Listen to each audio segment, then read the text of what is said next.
I'm attorney Jim Desmond, and all I do is handle car wrecks and motorcycle accidents. Recently, I was interviewed by John Ramsey of Wave 3. In that interview, we discussed in depth attorney fees in the situation of a car or motorcycle accident.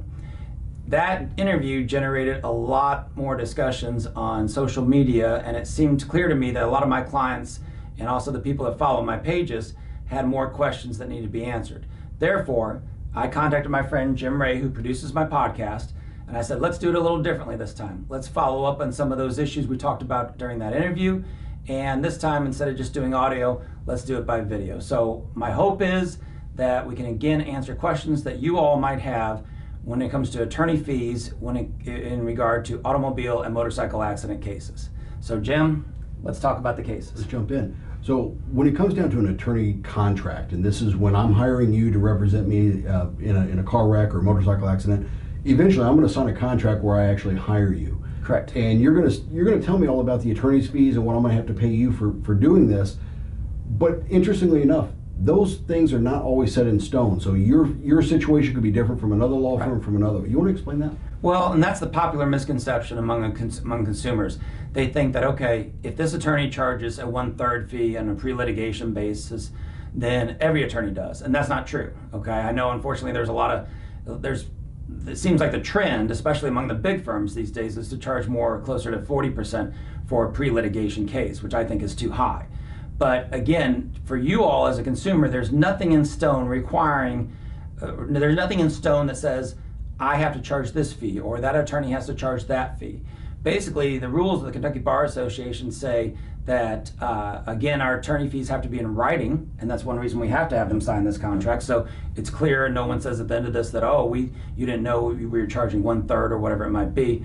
But the fee can be set by the law firm or the attorney. So again, back to being a consumer, what do you need to do? You need to ask ahead of time, what is your fee? When would it increase? Okay, and what are the situations where you expect it to increase? So in my case, I charge 1/3 pre-litigation, 1/3 of whatever I recover, okay, without a lawsuit. If it goes to a lawsuit, it jumps to 40% because my time increases, and I may have somebody I might co-counsel with, my expenses increase, all these other reasons. Again, for me, when I sign a client up, I have to lay that out to them, and I want them to know that. So that again, when the time comes, we might be able to say, okay, do we want to justify a higher attorney's fee and the higher expenses involved in a lawsuit or not? Right. And what I think throws a lot of people is the fact that in personal injury cases here in Kentucky, these are on a contingency fee basis, and that's a lot different than a billable hour attorney. Right. So if you went to a family law attorney for a divorce or a criminal defense attorney for an issue like that, you're going to get charged on an hourly basis, but it works differently in personal injury. You want to explain a contingency fee? Well, on an hourly basis, any attorney that, for example, divorce lawyers usually do this, and that's fine. They work on an hourly basis. So two things. One, for you to hire a divorce attorney, he's going to usually require an upfront retainer. The idea is that he gets to bill his hours against that retainer so that he knows he's going to be paid, okay? The other thing is whenever you call him, he's going to bill you for that phone call, and that's going to come from those hourly rates. A contingency fee says, we don't recover anything unless you recover. So again, it's a percentage, like in my case for a non-litigation automobile accident case, all right, I charge 1/3. So again, I'll take 1/3 of whatever I get that client settled for, okay? But the number of times we meet, the number of phone calls we have, they're irrelevant, all right? That fee stays the same. So again, any good personal injury attorney, two things I will tell you. One, they will have that in writing, okay? And well, actually three things. They'll have it in writing. They will tell you that you don't owe anything unless you recover something. And three, that I blanked. I'm sorry. I'll think of the third one, come back to it. Sure. Go ahead. And with the contingency fee, you said we don't get paid basically unless we win the case and the client receives funds. But there are also other expenses that could come into play. Yes. And a lot of times that's court costs, and those could be case expenses. You want to explain kind of what those are? Because typically in the state of Kentucky, attorneys are required to state that, well, court costs and case expenses are the responsibility of the client. What does that mean? Well, and that's just it. To advance a case, usually you're going to have some kind of outside expense involved. For me, a lot of times it's an investigator. It might be the expense associated with getting medical records. A medical provider or hospital says, I'm going to charge you $30 to get these medical records. It's those type of things. If it's a more complicated case that justifies it, it might be an expert. It might be an accident reconstructionist. It might be in medical malpractice. It's probably going to be another doctor testifying as to what he thinks the malpractice was.